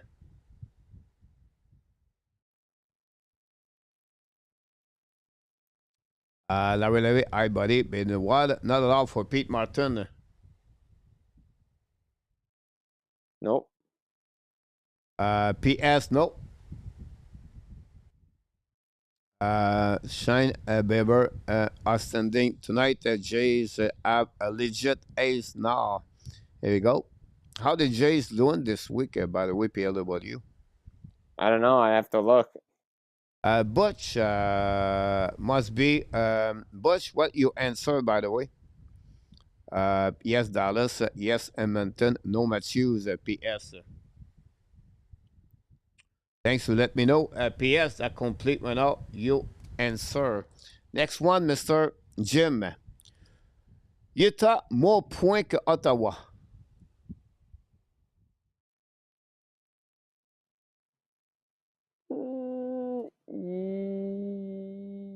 Yes. Yes. Yes. Yes. Intéressant de see that. Utah, more point qu'Ottawa. I like that. I think Utah. I think because the other night I said they're in the playoffs, right? And I think they could have more points than Ottawa. Why not? Yeah, it's They not look. negative at all. For that, penalty reliever would be a flu fodder. Absolutely for run with Kings. I like that. It's a good answer. By the way, Ron, what was your last answer for that? Billy said no.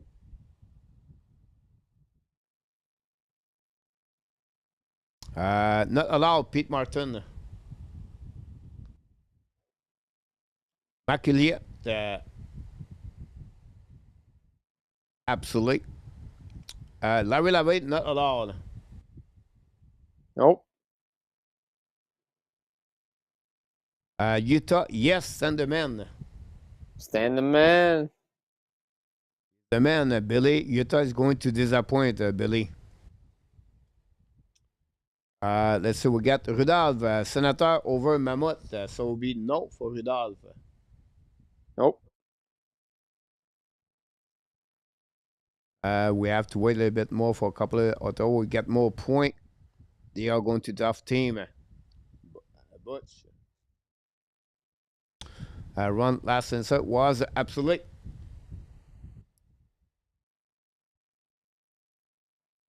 And we'll see what get other people. Let's move on. PS, if you can tell me your last answer, that'd be good. We got only 4 tonight, honestly. But let's go this way, guys, on that one. Let me change just one thing here because I was just a question like this, but let's go with that one. All right. Nazar. Whoop. More point get Lundell. Yes. Yeah. You go with yes. Yeah, I'll go with absolutely yes. Yes. No, you go with fire turn. Early in the season, PLW. Don't forget to click on the likes. More absolute, Willie.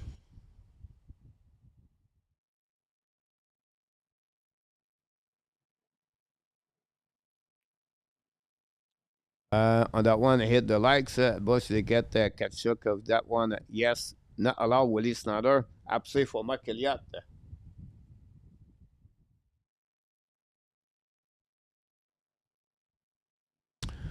No, A2.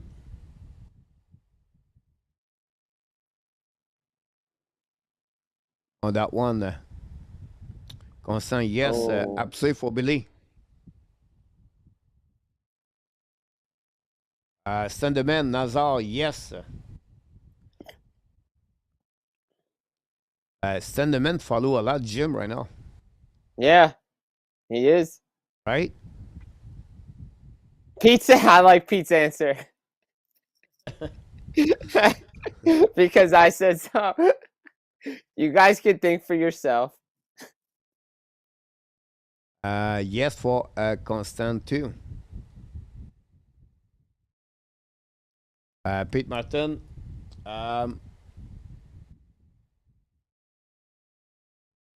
PW and Billy. PS. PS. I'm waiting for you, sir. Lavi Lavi, yes, sir. Quality ice sign for Nazar coming and some probably not Lundell. Good point, PLW. Yes, that's a great point. Don't forget Lundell's with Luosterainen and Marchand down there in Florida. Yeah. Jim, the influencer from Billy. I like it. Oh boy. All right.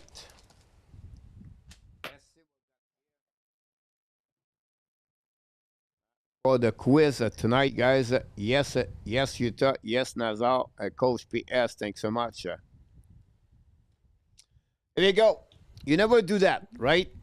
No. Jim? So, No. guys, we're going to initiate Jim at the Frenchy quiz.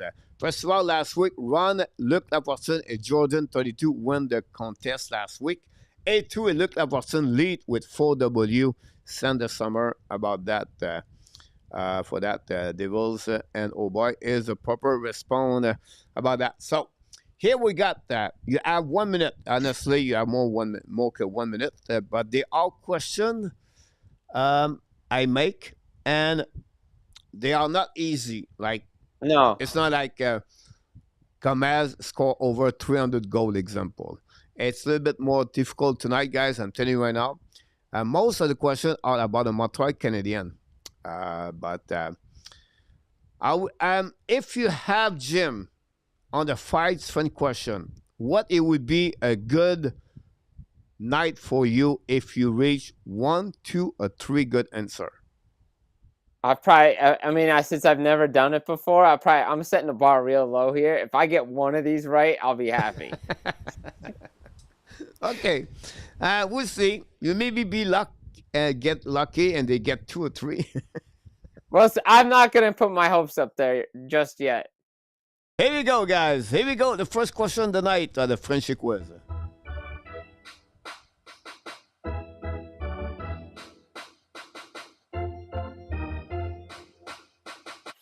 All right.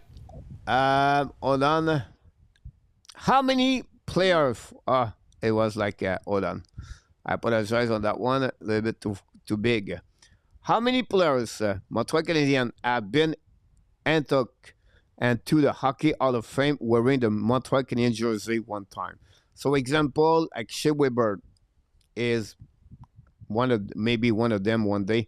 57, 49, 61, 62, or 65 fan players are the Hall of Fame right now, and they wear at some point during their career the jersey of the Montreal Canadiens.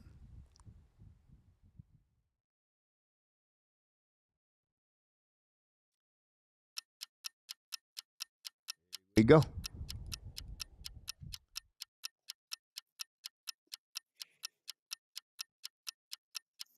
Van go with C, 61.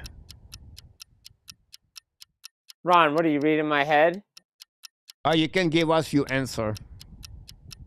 I'm gonna go with. I'm gonna go with C. I always was told to go with my gut with multiple choice. Billy go with 63D. PSD, Sandeman C.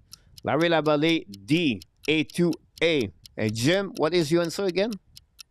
I went with C because that was my gut. I don't like. C61. Yeah. Pete Martin go with E. PWE. Butch B. Everybody's across the board. My complete guess go with E. I think some of you are that way over there. We're going to wait a little bit longer like we do usually. Willie Snyder go with A. Here we go. And we have to wait a little bit. Thanks again. Don't forget to click on the likes. And here we go. What we got here. Now, nobody else.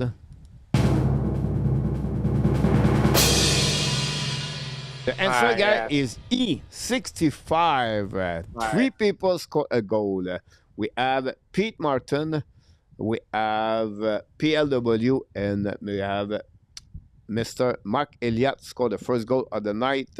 Rudolph at 58, and Butch at whatever you change, it does not work for you on this question number 1 of this night. Let's move on. Question number 2.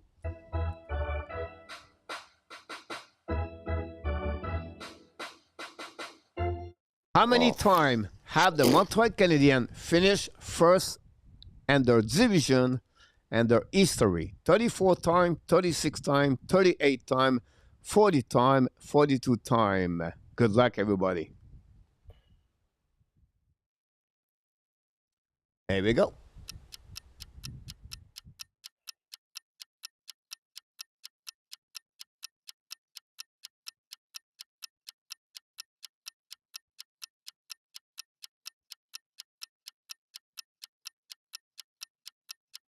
What do you think about this, Billy?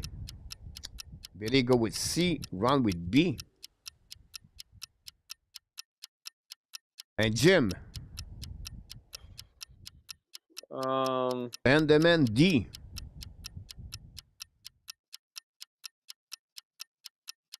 I'm gonna say. I'm gonna go with E. Larry Lavely D. PS42. A2D. And you, Jim. I'm gonna go with. I think I'm gonna go with. I think I'm gonna go with. D40. I'm gonna go with that. I'm trying to think off the top of my head what. Good dog. Go with C. PLWE. Pete Martin E. We have 007. Welcome back in the house. Don't forget, guys, to click on the like. And what you answer, Jim? My answer was D. D40. Yeah. And you copy someone in the chat, or you just go by your on your head? I'm just trying to go off the top of my head, going back to like when the division started in my head, like go back to the original 6. Like how many times did they win?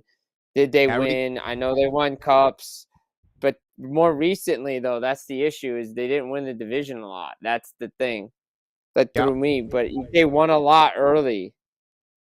Here we go. Butch A. Gary Cournoyer C. And Willie Snyder C. McElliott E. Thinking that originally. The answer, guys, is C. And we have a few people knock the door. Billy, Rudolph, Willie, and Gary C. Guys, join now. McElliott, PLW, and Pete Martin. All of you guys are at 1 W so far. 1 goal after 2 questions. So far, Jim, you are 0-2. That's all right. I didn't expect much from myself tonight.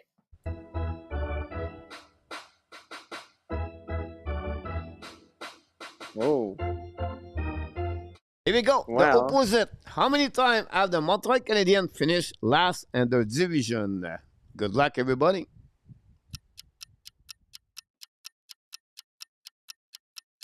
7, 9, 11, 13, or 15. Good luck, everybody. Question number 3 of the 5. We add 1 math.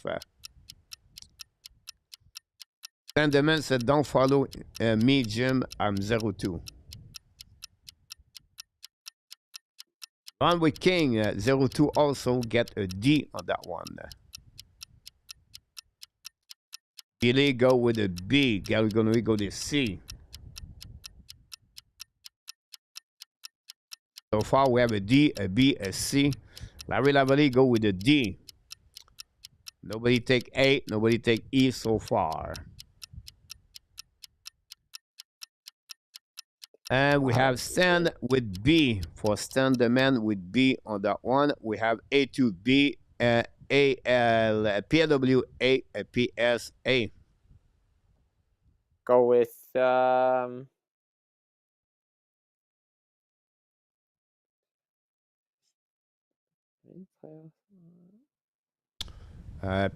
gonna A, go Pete with Martin, B.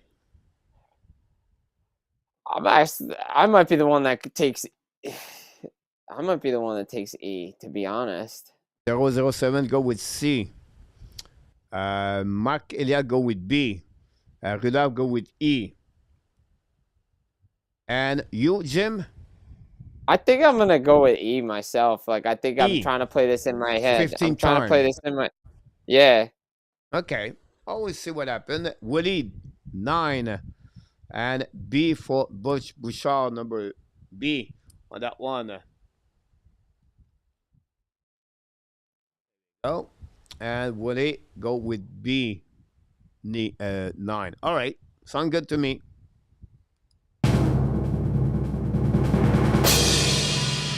But if your answer is B, you win that one. We have Woody score 2 goals. Now Billy, Mark Elliott, Pete Martin, all of them take a lead with 2 goals. But we have a goal from Gary Cournoyer, maybe not. It was A2, Sanderman and Rudolph scored a goal on that question number 3. 2 to go, Jimmy. 2 to go, Jim, to get that one answer tonight. We'll see if you can get that. We'll see. We'll see.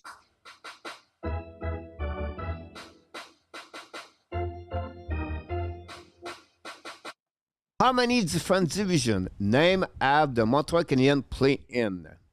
Example, Atlantic Division is one of them, right? So, can you name how many of them they played during their history? Good luck, everybody.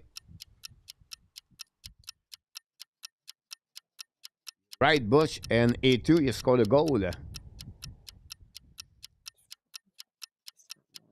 PS 03. Constant go with B with 5.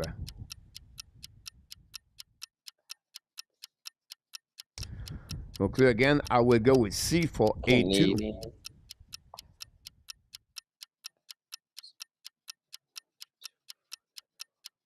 Constant 1B.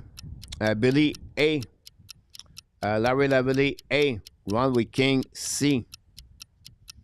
Sanderman D.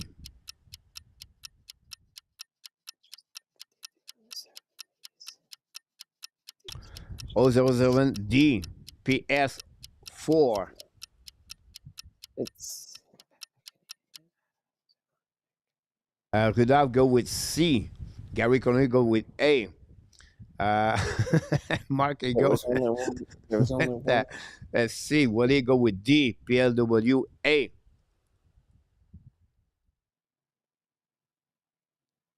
Jim. I'm going with. Why does my gut tell me it's B, but it might be A? I hate multiple choice answers. B for Butch. B for Beat Martin.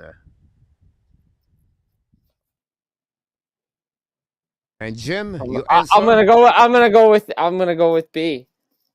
Yeah. B like a boy. 5. B like boy. Yep. All right. We'll see if he's right or not.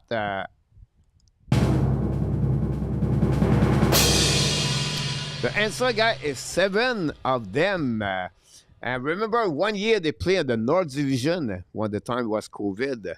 And they have Northeastern, they have the Atlantic. I don't know how old of them, but I can give it to you right now. They are right here. It was the Adams Canadian. The Norris. The Norris. Yeah, but that was what Adams. When they had the 2. Yeah. The East, the Northeast. That's the one I was missing. That's the one I was missing. The Northeast. I remember when they had 6 conferences. Northeast. Yeah. With that answer, Willie lead the show tonight with 3 and 5 and 4 for Willie so far. We have a few of you guys have a good 2 and 4. Standerman, Billy, Mark Elliott, and Pete. Some of you have 1, some of you have 0. Like Jim, but we're not going to tell anybody. Yeah, it's okay. I didn't expect much out of myself.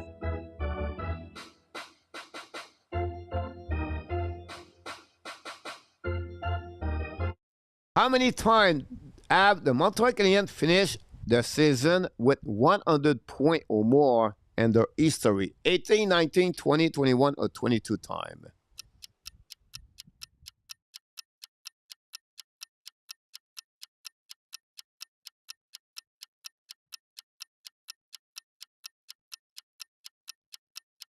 A2 in baseball, you'll be a good hitter at 250, A2.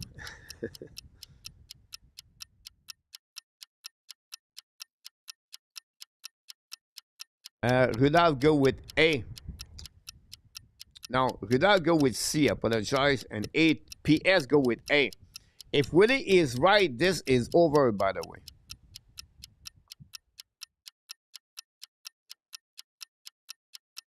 Gary go with C, Billy with B, Larry with, I don't know, F maybe, 007 with E. F. Sanderman He went with F. He went with Larry F. Lavalley, E. Oh, I apologize. You got it there, Larry.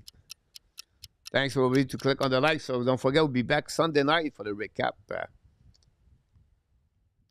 A player's name a player born in Paraguay. A2 go with B.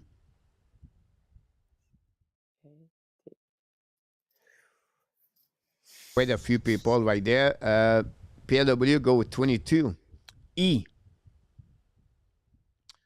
Jim, during the time you think about everything, this is the time you can step up and make a difference right there.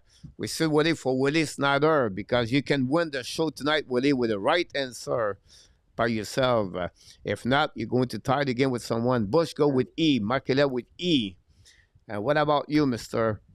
I'm thinking, got a couple Jimmy. options here. I'm trying to decipher. I'm trying to play this in my head.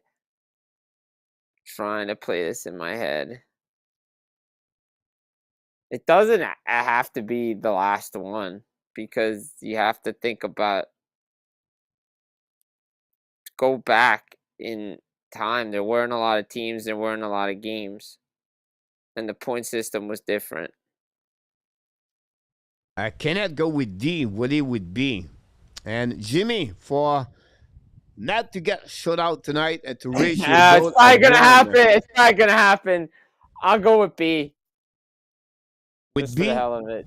With B for the hell of it. B for boy? Yeah. All right. We'll see if we get it or not. Wrong. And Mr. Jim, you did it at the last time. Like a 6-5 at the end of the game. And tie the game at least to get your goal on the one over there.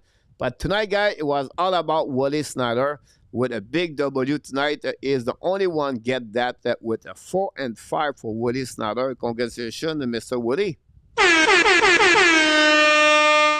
Great performance of Billy tonight, 3-4. Mike Elliott, Pete Martin, and we have A2, Standerman, 2-5. That's pretty good about that one. We have Butch, 007, Jim, and we have Gary Rudolph, PLW, with 1-5. If I didn't mention your name, it's because you are 0-5. But we don't want to tell you who you are. I got one. At least I got one. Oh, you get good on that one. You take the right one. It was a really at the right time. It was the last one to get that W tonight.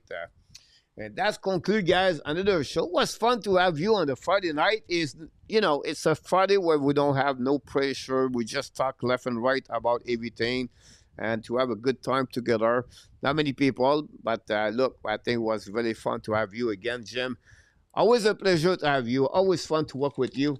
Now you can come back anytime. We expect you to be now next year with us more often. But absolutely, yes, that's the we're plan. looking forward for that. And anything you need, guys, you want something from me, let me know.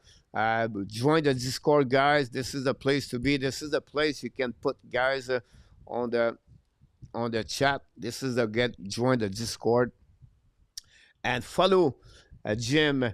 Of course, it's easy. Your X account is a full name, right? Jim Biringer. Yeah, right? That's it. That's it. That's my account. Exactly. I think it was fun for all of you guys. A lot of great things. Sunday night we'll be back at 8:30 p.m. Eastern time. So, Jim, enjoy your weekend. Take it easy.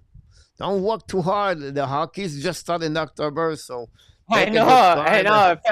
I had a lot. I felt like I worked a full day today with all the news that broke. Like what is look like a day with Jim? A day with Jim. Everybody want to know what a day with Jim looks like here on a Friday night. Everybody. All right. So usually I get up, just do my normal routine and everything. If I put something out, there's a lot of promoting going on. But usually, if I get the ding about the messages and what's going to happen, back up on the computers are out, the hands are going. I'm writing, making content. Usually Friday's a little bit more relaxed, but for some reason today, everything happened at once. And usually, in a half hour or so, maybe a little longer. Bedtime for me, but most of the time it's usually on the phone a lot and on the computer, just getting stuff ready for the weekend. Awesome. And usually, when you write your article, like what time you write your article usually? The night before or the morning? I try to do it night before because it's Okay. easier, and then it's ready to go. Depends, like, because if it's a news piece or something that's important that comes out, I usually do it like the time it comes out.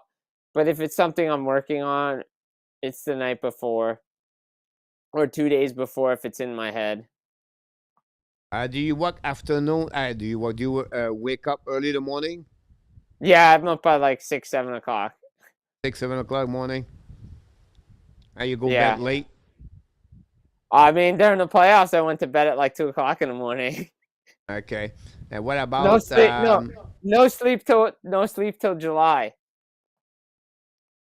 you're right about this. PLW Florida will save $4 5 million for the cap space because of the contract of Kachuk. PLW, you're right about that for sure.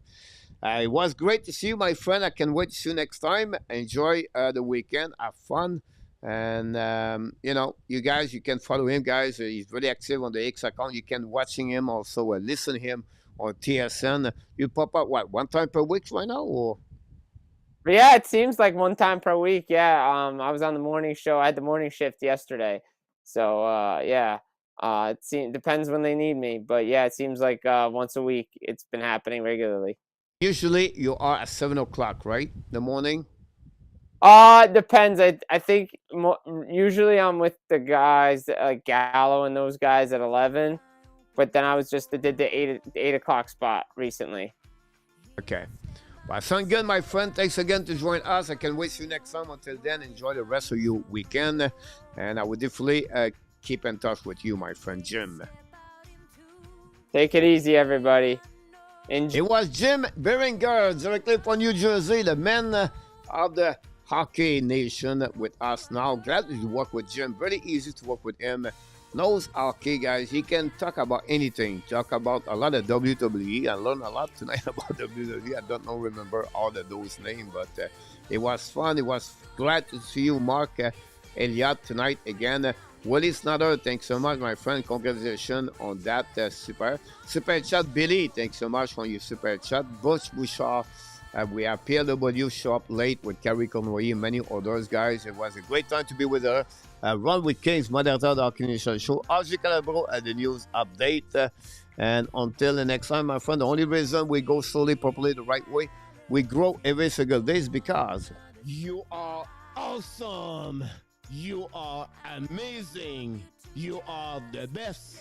And remember, you have greatness inside of you. It's my last weekend in Pattaya.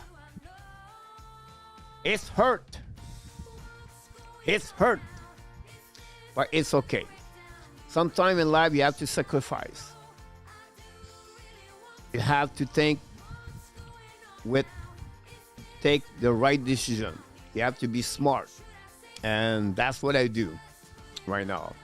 I take a chance, but sometimes risk could be great.